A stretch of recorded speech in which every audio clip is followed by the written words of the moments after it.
Números capítulo 11, verso 1 em diante, e quando eu alternar aqui o versículo, eu falo para você, tá bom? Quem achou Números 11, verso 1 em diante? Maravilha, diz assim: ora, o povo queixou-se da sua sorte, queixou-se aos ouvidos do Senhor. Ouvindo o Senhor, a sua ira se acendeu, e o fogo do Senhor ardeu entre eles, consumindo as extremidades do acampamento. Quando o povo clamou a Moisés, ele orou ao Senhor, e o fogo se apagou, pelo que chamou aquele lugar Taberá, porque o fogo da ira do Senhor se acendeu entre eles.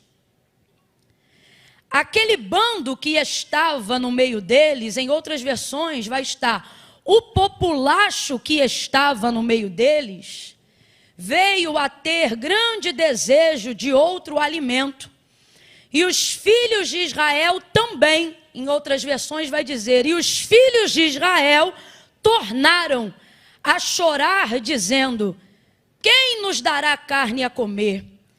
Lembramos-nos dos peixes que comíamos de graça no Egito, e dos pepinos e dos melões, dos alhos silvestres, das cebolas e dos alhos. Mas agora estamos definhando. Em outras versões vai dizer assim: mas agora a nossa alma está seca, e coisa nenhuma vemos, senão este maná. Versos de número 18 em diante. Aqui é o Senhor já instruindo como Moisés deve falar ao povo. Consagrai-vos em preparação para amanhã, quando comereis carne.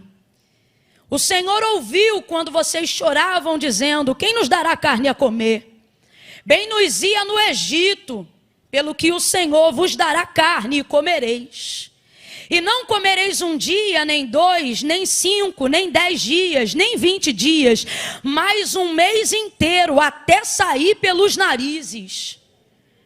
Até vocês ficarem enjoados dela, porque rejeitaste ao Senhor que está no meio de vós, e choraste diante dele, dizendo: por que saímos do Egito? Disse Moisés: 600.000 homens de pé, é este povo no meio do qual eu estou, e tu dizes: dá-lhes carne e comerão um mês inteiro? Matar-se-ão para eles rebanhos de ovelhas e vacas que se lhes bastem? Ajuntar-se-ão para eles todos os peixes do mar para que eles se saciem? E respondeu o Senhor a Moisés, dizendo: ter-se-ia agora o braço do Senhor se encurtado? Pois agora mesmo tu verás se a minha palavra se cumpre ou não. Verso 31.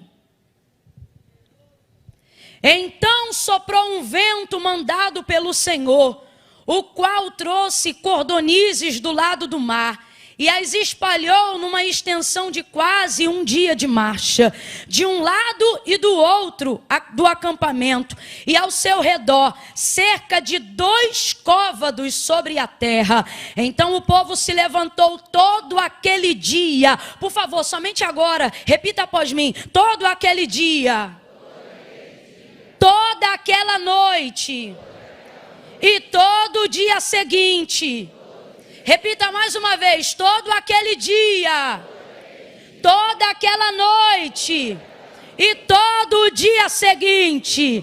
Sozinho diga: todo o dia, a noite e o outro dia. De novo: todo dia, a noite e o outro dia. Fala sozinho agora, vai.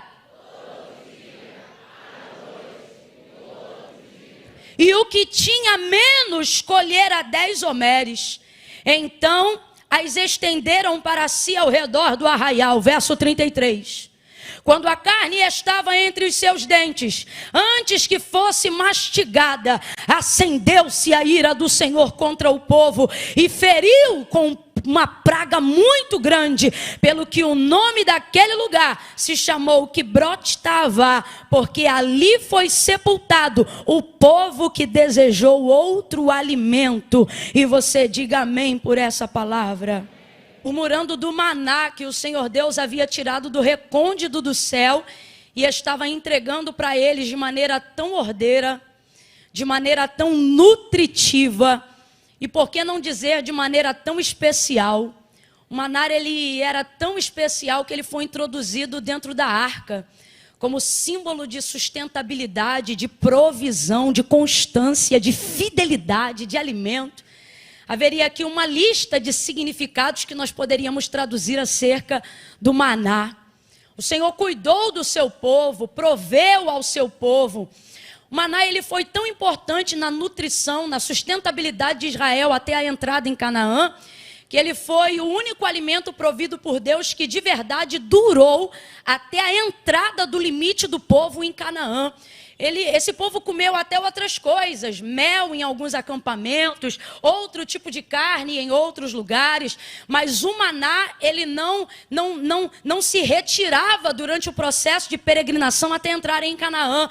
O maná, ele se manteve, assim como a fidelidade do Senhor, para poder cumprir aquilo que jurou aos seus pais, dizendo que faria, que era introduzir esse povo na terra que manava leite e mel.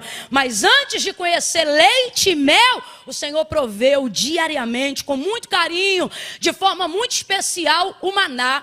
O maná era um alimento tão contundente, tão forte, mas ao mesmo tempo ele descia sobre a terra de forma tão delicada. O texto diz que ele não era trazido pela mão de homens, não se comprava no mercado, não se adquiriria com dinheiro. O maná, se você olhar o texto, é incrível. Ele era trazido pelo orvalho de manhã. O texto diz que quando o orvalho se secava, então o maná aparecia. Como pode algo tão leve descer do céu, tão leve, e ao mesmo tempo trazer peso, trazer substância, logo depois que o orvalho se retirava? O maná, ele era tão santo, ele era uma provisão que identificava tanto a fonte de onde ele saíra, ou seja, do próprio Deus, que havia ordem para colher ele, havia um critério, né, que deveria ser colhido logo pela manhã, antes do sol ser completamente posto no céu, porque senão ele derretia. Mas depois que ele era colhido, ele não derretia mais, ficava dentro de casa e não derretia mais, era moído e não derretia mais, passava no pilão e não derretia mais, ia para o fogo e não derretia mais, ia para a água e não derretia mais, fazia bolo, fazia pão e ele não derretia mais, porque o segredo era levar o maná para dentro. Colhia, mas do lado de fora derretia, porque o que é de Deus para você, se não for para você, e se você não souber usufruir, não fica disponível para cães, não fica disponível para porcos, não fica disponível para nada e nem ninguém que não foi justificado pelo Senhor para absorver. Então acaba, só para você ir entendendo. Veja como o maná é especial, veja como o maná é precioso. O maná, ele poderia nos lembrar Jesus, não tem como lembrar, porque o texto diz acerca dessa comparação. O texto diz assim: vossos pais comeram maná no deserto e morreram, mas Jesus vai dizer o quê? Eu sou o pão vivo que desceu do céu. Esse ninguém vai morrer, esse pelo contrário, quem comer ele vai ter vida eterna. Só que por que eu acabo me lembrando? Porque ele não tinha aparência, porque ele veio do céu. Veja isso. Mas ele tinha ali um período de durabilidade. Agora, o povo, depois de um tempo, começa a desdenhar esse maná. Por que o desejo de comer carne vai levar eles à morte? Não é o desejo em si, esse povo não está proibido de comer carne, mas é o que motivou o desejo. E o que motivou o desejo? Duas coisas nós vamos falar sobre elas agora, mas uma delas é muito perigosa e eu preciso falar urgentemente. O que, Camila? O desdém do maná. Você tem que colocar na sua cabeça que você não precisa desfazer-se daquilo que Deus já fez. Você tem que colocar na sua cabeça que para realizar os seus sonhos, seus projetos, as aspirações do seu coração, eu não sei o que foi, se foi um misticismo religioso, se foi uma forma não coordenada de passar qual é a manifestação do reino de Deus para a terra, que acabou criando na cabeça de pessoas o conceito de que se elas tiverem o que é de Deus e fizerem o que é de Deus, todo o restante ligado à sua vida pessoal será destruído, será devastado. E isso na verdade não é uma verdade, é um sofisma do diabo para que você nunca deseje as coisas de Deus. Porque Ele quer colocar na tua cabeça que a partir do momento que você desejar as coisas de Deus, você vai estar totalmente arrebentado, sem jamais poder se realizar na vida pessoal, na vida emocional, na vida afetiva. Mas isso é mentira, porque Jesus disse: eu vim para que tenhais vida e a tenhais em abundância. Irmão, se Deus tivesse a vaidade de para saciar o homem, só ter Ele na vida do homem, Ele jamais teria criado Eva. Era Ele próprio e Adão naquele jardim, sem ninguém, sem intervenção de ninguém. E às vezes você fica pensando: do que tem falta uma pessoa que fala face a face com Deus? Do que tem falta uma pessoa que dialoga com Deus? Não tem falta de nada. Só que Deus, quando criou o homem, Deus sabe o que fez. Ele disse: fez semelhante, ele não é igual. Deus sabia que havia coisas em Adão que ele não daria, e não é porque ele não queria, é porque não convinha. Não convinha, é coisa de Deus, não é coisa de homem. E coisa que é de homem não é coisa de Deus. Por isso fez Eva. Então entenda, o problema aqui foi a motivação. Porque eles acharam que para ter uma coisa deveriam desdenhar a outra. Agora veja, onde está o nascedor da motivação? Falamos de desejo, falamos de motivação, e agora vamos para o nascedouro. Aonde nasceu a motivação? No meio do bando. Olha para o teu irmão e diga assim: cuidado com esse bando. Você leu aqui. Camila, fala a verdade aí. Você acha que o povo já estava meio assim com maná? Acho. Já havia algo ali? Já. Não tenha dúvida. Você come ovo 15 dias, no 16º tu já está piando. Ué, é ou não é? Eu já saí com amigas que estavam no processo, que na hora de perguntar alguma coisa na escolha: você quer frango ou quer carne? E ela de: menina, eu quero uma carne vermelha, porque eu já estou aqui, ó, quase, ó, batendo asa. Quem aqui nunca passou por um processo onde o alimento da sustentabilidade não tem a ver com o seu prazer, tem a ver com a sua sustentabilidade? Tem a maturidade. Mas a maturidade de Moisés, a liderança de Moisés, a maneira como Deus se manifesta no meio desse povo, vai suprimindo esse desejo. É igual você quando está passando uma dificuldade em casa. Minha mãe é uma pessoa que não aguenta ver salsicha. Porque na época da prova, irmão, era salsicha com macarrão, salsicha com arroz, salsicha frita, salsicha cozida, salsicha no molho, salsicha no... Era salsicha. Minha mãe já fazia assim. Mas comia salsicha. Hoje ela pode comer outras coisas, mas quando não podia comer nada, o que ela comia? Estava enjoada, mas comia. Não queria, mas comia. Maturidade, irmão. Você tem que saber. Então, Camila, humanamente falando, certamente havia nele já um desejo de comer uma outra coisa, não tenha dúvida nenhuma. Só que aonde se manifestou esse desejo? Quando percebeu que o bando, quem é o bando? Povo estranho. Quem é o bando? O populacho que saiu do Egito e falou que ia seguir tudo na moral, direitinho, mas no final começou a manifestar os desejos de lá do Egito. Aí o que acontece? Quando você já está com o choro preso por algo, senta do lado de alguém que já está com o choro solto, o próximo a chorar é quem, filho? Agora, o que Deus está nos despertando nessa noite? Estranhos desejos crescem do lado de pessoas estranhas. Olha de novo para alguém que está do teu lado, diga para essa pessoa: sai do meio do bando. Esse populacho começa a ficar enjoado, fastiado.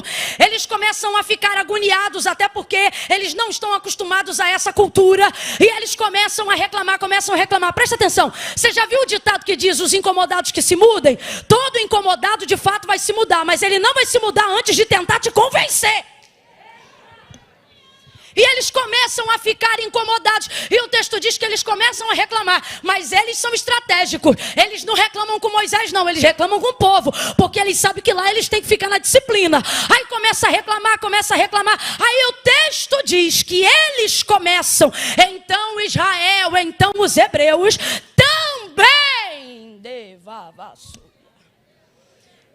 também começam a ficar dessa forma. Começam a chorar, começam a falar mais alto. Quem aqui trabalha no berçário sabe, bota uma criança para chorar no berçário, só uma. O que vai acontecer? Verso 4, um bando de estranhos começa a reclamar. Então, também, Israel amplia aquela voz. Você sabe por que tem gente que já tem desejo de fazer algo, mas vem chorar perto de você, vem para perto de você, porque sabe que você é a pessoa que tem poder de ampliar. Você tem o poder, às vezes, não de realizar, mas de ser a ponte que chega perto de quem faz acontecer. Então você tem que vigiar muito com o que você deseja perto de quem você está. Isso aqui nada mais é do que 1 Coríntios capítulo 15, verso 33. O que é que nós vemos ali, gente? A expressão clara sobre a necessidade de vigilância com as companhias. Vigia com quem você anda. Eu acho muito extraordinário esse texto, porque o apóstolo já começa dizendo assim: não vos enganeis. Porque ele diz: não vos enganeis, as más conversações corrompem os bons costumes. Não vos enganeis. Eu gosto porque ele começa dizendo não vos enganeis. E por que você gosta tanto, Camila, dele começar dizendo não vos enganeis? Porque quando você está do lado de alguém, sobretudo se você for maioral a essa pessoa, você tem a sensação de que ela nunca vai ter poder de te convencer. Que é só você que convence ela, que é só você que aconselha ela, que você tem poder sobre ela. Porque no Egito o povo era escravo, mas no deserto Israel reina. No Egito esse povo era escravo e eram os egípcios que tinham poder sobre eles. Mas lá agora no deserto Israel é maioral sobre eles. Então a gente acaba tendo essa impressão: deixa ficar, não tem problema. Deixa almoçar, não tem problema. Deixa ficar em casa, não tem problema. Tem intimidade com ele, não tem problema. Ah, o que tem? Eu só estou seguindo. Seguir não é nada, dá um clique em cima. Só estou seguindo, não vai te influenciar. Todo dia na tua linha do tempo tu já está influenciado e não sabe. Porque não tem outra forma de influenciar melhor do que gradativamente. Olha de novo para alguém e diga: sai do bando. Eles vão suscitar Israel, e Israel vai suscitar aquilo que já existia, mas precisava de uma motivação que iria acontecer pela leve e qualquer influência à sua volta. Que influência era essa? Desse povo. Aí você diz: Camila, será que é verdade? Eva que o diga, meu irmão. Influencia sim. Ei, povo, Camila, nada a ver, influencia sim.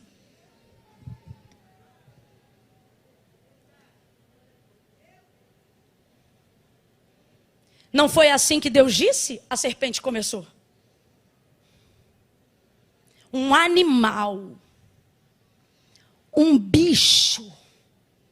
Ai, Camila, tinha poder de fala, mas ainda assim era um animal inferior. Mas influenciou Eva. Conduze, pare de subestimar as pessoas que você julga serem menor do que você. Influenciou. É triste o que eu vou dizer, mas é impossível não citar 2 Samuel capítulo 13, verso 2 e 3. Amnon, filho de Davi, irmão de Tamar. O texto diz que ele já desejava a sua irmã, de forma que ele estava triste, cabisbaixo, já não comia junto à mesa do rei. Aí o seu primo, infeliz, com uma ideia do inferno, vai chegar para ele e vai dizer: por que você está triste? Aí ele diz assim: porque eu desejo minha irmã. Estou resumindo a história. Aí em mim um desejo. E aí ele colocou quem, Wellington? Quem parou do lado dele? Alguém com potencial para fazer ele acreditar que ele podia realizar o desejo. Aí olha o que o primo diz para ele: se finge de doente. Fique em casa deitado e fala que você só quer comer pela mão de Tamar, sua irmã. Manda ela cozinhar no teu quarto e fala que você só quer comer da boca, só quer comer da mão dela. Aí ele faz isso, cria toda a estratégia, coloca os servos para fora e na hora que Tamar vai alimentá-lo, ele agarra ela à força, estupro, incesto. Violenta ela, não se responsabiliza, depois joga ela fora como se fosse nada, e ela diz: pior ainda, tu fizeste agora, me lançando para fora, e foi a última vez que ela usou roupa colorida, porque as filhas virgens do rei tinham poder de usar roupas coloridas, nunca mais Tamar usou cores. Cinza sobre a cabeça, vestes rasgadas, porque alguém que já tinha um desejo parou de um lado de alguém que disse para ele que ele podia realizar. E quem te disse que todo desejo você pode realizar? Não é a Bíblia, não é o teu Deus, porque o que o Senhor diz é que nós precisamos refrear o nosso desejo. Deixa eu te falar, desejo nenhum é vontade do Espírito. Todo desejo nasce da alma, e a alma te engana, a alma é mentirosa. Não cai na tua alma porque ela é egoísta, sentimentalista, vitimista. Deixa o teu espírito governar. Por isso Davi dizia, porque te abates minha alma, olha isso, porque te perturbas dentro de mim. Sabe o que ele está dizendo? Para de me quietar. Você não vai ter o controle da minha vida, não. Quem tem o controle da minha vida é Deus. Oh, meu Deus do céu. Você tem que tomar cuidado, porque as companhias têm poder de realizar desejos. E eu não estou falando só de desejos nefastos, não, mas também de desejos bons. Os valentes de Davi, por exemplo, o texto diz que estando em batalha contra os filisteus, num campo completamente armado, Davi cansado vai dizer, quem me dera. Ele vai esboçar um desejo de sua alma. Ele vai dizer assim, quem me dera beber um pouco da água que está na cisterna ou no poço de Belém. Quem me dera, quem me dera. Aí os seus valentes, tinha alguns, mas 3, quando ouviram isso, falaram, vamos realizar esse desejo. Saíram de lá, ultrapassaram 3 infantarias, 3 áreas de batalhão, irmão, 3 áreas, 3 homens contra 3 batalhões inteiros armados. Passou, encheu o balde, voltou e deu para Davi, está aqui, ó, a água que você queria beber. Davi não teve coragem, porque um homem de sucesso não atende todos os desejos da alma. Um homem que foi chamado para reinar nunca deixa a alma governar. Uma mulher que foi chamada para crescer, um homem que foi chamado para prosperar, nunca é refém de seus desejos. Eu não sei para quem, mas Deus está dizendo aqui, refreia os teus desejos. Davi vai derramar aquela água que ele queria tanto diante deles. E eu acho isso extraordinário. Para mim é uma das maiores provas que ele estava apto para ser rei de todas as tribos em todo Israel. Sabe por quê? Tudo aquilo que você deseja e não controla te domina. Ei, eu estou sentindo um temor de Deus tão grande aqui, tão grande. Meu Deus do céu. Não fica sem graça não. Sacode o ombro de alguém aí e diga, é noite de livramento. Deus está preparando o livramento. Você não será dominado pelo seu desejo. Aí o que acontece? Eles desdenham do maná, verso 6. O problema não é o que eles queriam ter. O problema foi falar mal do que eles tinham por causa do que eles queriam ter. Que mania que a gente tem desgraçada de achar que o que legitima a gente e o próximo passo é chutar o degrau anterior. Olha isso. Eles disseram assim, nossa alma está definhando. Sabe o que eles estão dizendo? Que Deus não está dando conta de sustentar eles. É aqui que está a ofensa a Deus. Não está dando conta de sustentar a gente, a nossa alma está definhando. Isso aqui eles estão reclamando. Como se dissesse assim, o que ele nos dá não é o bastante. O que ele nos dá não é o suficiente. Só que eu gosto muito da interpretação que diz assim, nossa alma está definhando. Por quê? Porque quem está fraco não tem força para falar tanto, para fazer protesto. Então o corpo está sendo alimentado, só que a alma não está sendo saciada. Nunca duvide da provisão de Deus só porque ele ainda não atendeu o desejo da tua alma. Nunca desdenhe do que Deus tem feito por você até aqui, só porque o carrão que você queria ainda não está na garagem, só porque a roupa da marca que você queria usar você ainda não pode, só porque tua conta corrente ainda não tem o que queria, só porque você ainda não entra naquela salinha especial do aeroporto. Para de bobeira, Deus está dizendo, nem sempre eu realizo o desejo da tua alma, mas desde o dia que você nasceu, fôlego de vida, sustentabilidade, direção, condição, manutenção, eu tenho te dado. Nunca pense que desdenhar do que você tem vai te legitimar a guerrear com Deus o que você deseja. Para com isso agora. Para com isso agora. Eu não sei para quem, mas agora não é pregação. Eu estou sendo profeta. Deus está dizendo, pare com isso agora. Pare com isso já.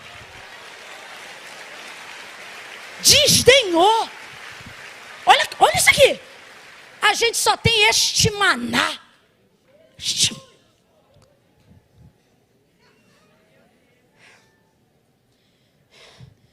Eu me lembro da minha mãe botar salsicha no prato e eu dizia, salsicha de novo, mãe. Ela dizia, agradece.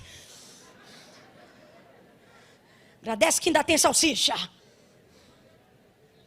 Quando o Ibama apreendia pescado, fora da época, a igreja parava o caminhão na porta. Porque tem que doar, né? A gente ia cair sacola de mercado, irmão. E enchia o freezer. De cima a baixo. Segunda, terça, quarta, sardinha. Quinta, sardinha na panela de pressão, torta de sardinha. Eita. Tinha dia que eu dizia, ai, sardinha, agradece. Tem sardinha. O problema aqui não foi só o que eles desejaram, mas foi achar que eles tinham que desdenhar para ter o que desejavam. Eu estava meditando e o Senhor falou para mim, é igualzinho a parábola do filho pródigo. Eu disse, o que tem a ver? E quando eu li o texto, eu me atentei para algo que eu já li outras vezes, mas ainda não tinha me atentado. Olha o que o texto diz. Que na parábola que Jesus conta, havia um pai que tinha 2 filhos. Quantos filhos? Aí um deles, a saber o mais novo, teve desejo de conhecer o mundo. Então ele disse, reparte, dá para mim o que é meu. Rapaz, é muito abuso você pedir para quem está vivo o que deveria receber só depois de morto. Isso é desdenhar demais, mas ele fez. E aí quando ele fez, olha o que o pai fez. O pai repartiu a fazenda, as terras, e pegou um montante e distribuiu. Mas não só para o que pediu, o texto diz que ele repartiu e entregou para os 2. Só que um recebeu e ficou. Mas o outro pegou e fez o quê? Foi-se embora.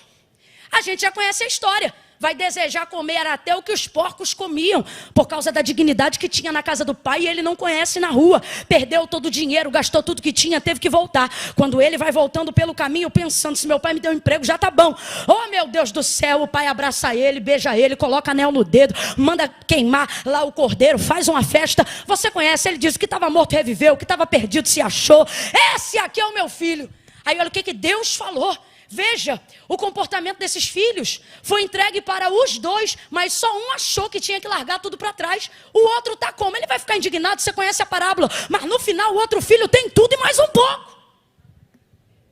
Tanto que a indagação do pai é essa, minhas coisas são tuas. Você não foi embora por quê? Porque foi fiel. Não reclame das suas virtudes, mas ele não está reclamando das virtudes. Vamos para a nossa vida agora?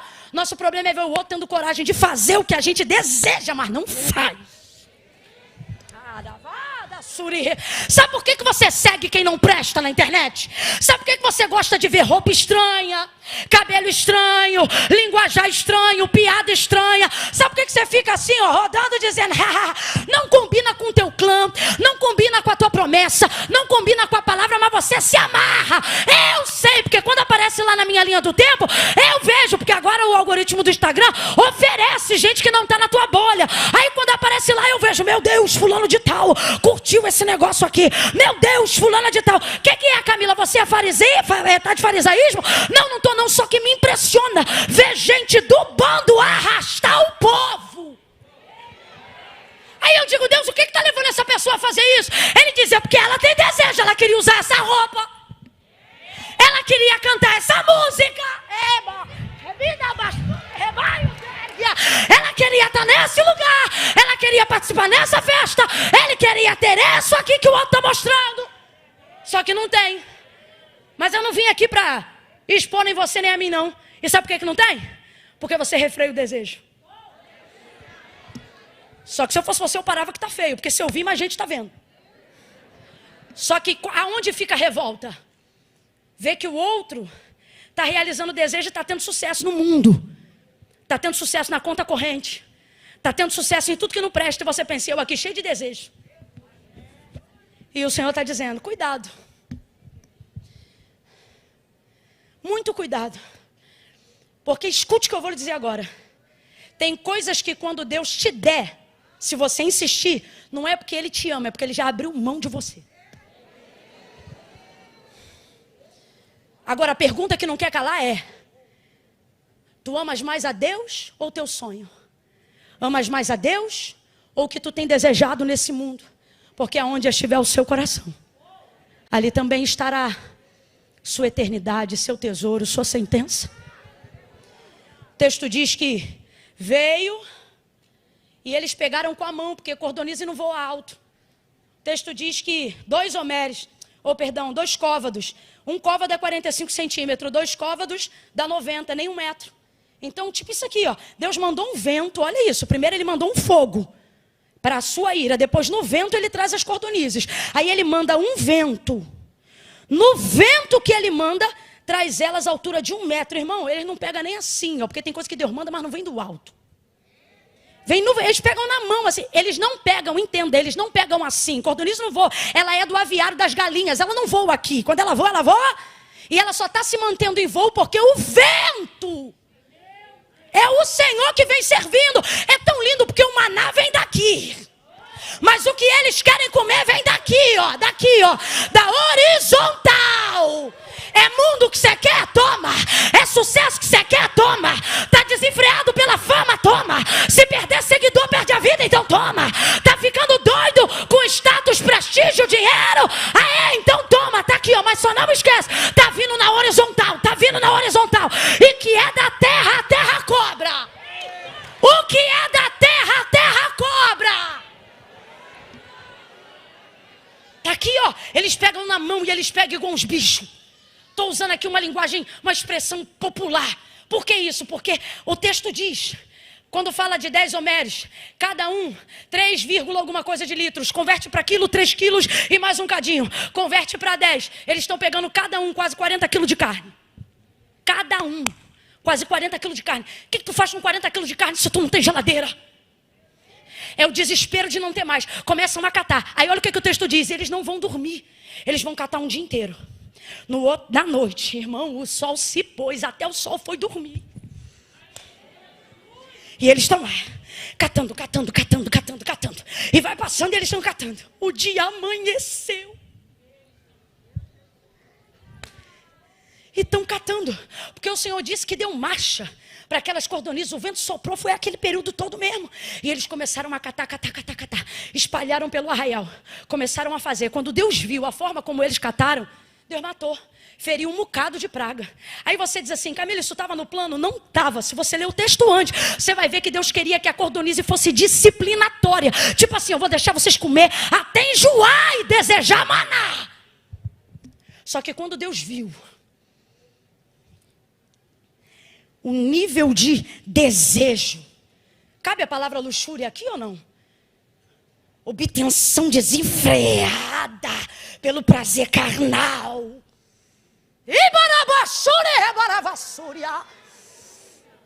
Eu quero cartinha do capeta para um monte de gente. Se te faz feliz, está liberado. Mensagem do inferno para confundir tua mente. Olha isso. Quando o Senhor viu aquilo, a ira se acendeu. Como assim diz se acendeu? Ira não programada. Ira nunca está programada. Ira não está programada. Pastor Silas, ira está programada? Está nada. Quando vê, já está. É ira. Ira santa tem também. Já vi eu, isso aí que foi respaldou o pastor. Quando eu via ele, logo no início, há mais de 5 anos atrás, eu dizia, rapaz, esse homem... E aí, daqui a pouco eu li um texto. Em Neemias, onde diz assim, e o Senhor os tomou com ira. Tipo assim, para eles terem coragem de fazer o que tinha que fazer. Eu falei, então é Deus que usa esse homem. Tendo a ira. Não, só para a gente entender. Ira não se programa, por isso é ira. Senão seria ódio calculado, isso é do inferno. A ira do Senhor se acendeu, sabe porque isso não estava no plano. Assim como não estava no plano, quando Taberá, fogo da ira do Senhor se acendeu, quando ouviu, o que é isso, gente? Deus invisível, porém real, não tem aparentemente braços e pernas como nós cremos na visão do Deus invisível, mas nós vemos nele características que nós detectamos aí como antropoformismo, para entender seus sentimentos e ações, e são em momentos como esse que a gente vê, que apesar dele ser Deus, é próximo da nossa humanidade. Por quê? Porque o texto diz que quando ele ouviu aquela conversa fiada, mandou fogo na hora. É irado. Depois, mandou o vento. Não na ira, mas mandou o vento. Tudo isso foi Deus que mandou. Quem mandou o fogo? Quem mandou o vento? Quem mandou a cordonize? Só que eu me lembro de Elias na caverna. Passou o fogo. Passou o vento. Teve terremoto. Mas Deus estava nisso? Depois uma voz mansa e delicada. Tem evento que Deus manda só para promover desejo. É a consequência, é a sentença, é o sinal de que ele não está concordando com aquilo. Mas a gente não se atenta aos sinais. O povo comeu, a ira se acendeu. Deus mandou uma praga que feriu. A ideia era comer até enjoar, mas a ira se acendeu. Pela forma como colheram. Quando o desejo estava diante dos seus olhos, não havia gratidão, não havia lembrança nem reconhecimento, não havia pedagogia da disciplina que Deus estava dando. Aí eu escrevi algo aqui para terminar, porque tem dia que a gente vem, tem dia que a gente fala e tem dia que a gente chama, mas tem dia que Deus diz, e não é todo dia, fala e ponto, e é esse dia. Olha isso aqui. Nem tudo que Deus coloca ao seu alcance significa que Ele quer que você pegue. Eva que o diga. A árvore do conhecimento do bem e do mal estava cercada por uma cerca elétrica? Tinha muro ao redor dela? Responda para mim, estava ao alcance de Eva, sim ou não? Sim ou não? Mas significava que Deus queria que ela pegasse? Ele já havia dado instrução. Aí você vê o episódio das cordonizes, 1 metro pegando pela mão.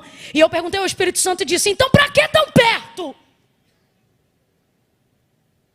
Deus falou para mim, para te dar uma chance de você exercer controle sobre aquilo que você deseja. Porque tudo que você não controlar vai te dominar. Camila, por que Deus não explicou isso? Mais do que explicar. Quando Deus mandou o maná e o maná estava liberado, ele também tinha regra. Deus não só explica, Deus te coloca na prática para ver se você aprende quando o nível for maior, quando a carne for mais pesada. Então, se nem na prática você é capaz de executar, não é uma palavra que vai transformar isso. Pedagogia, olhe para quem está do teu lado agora e diga, não é, porque você tem acesso, que significa que é seu. O que Paulo disse? Tudo me é, mas nem tudo me... Deus te abençoe em nome de Jesus. Pastor Silas.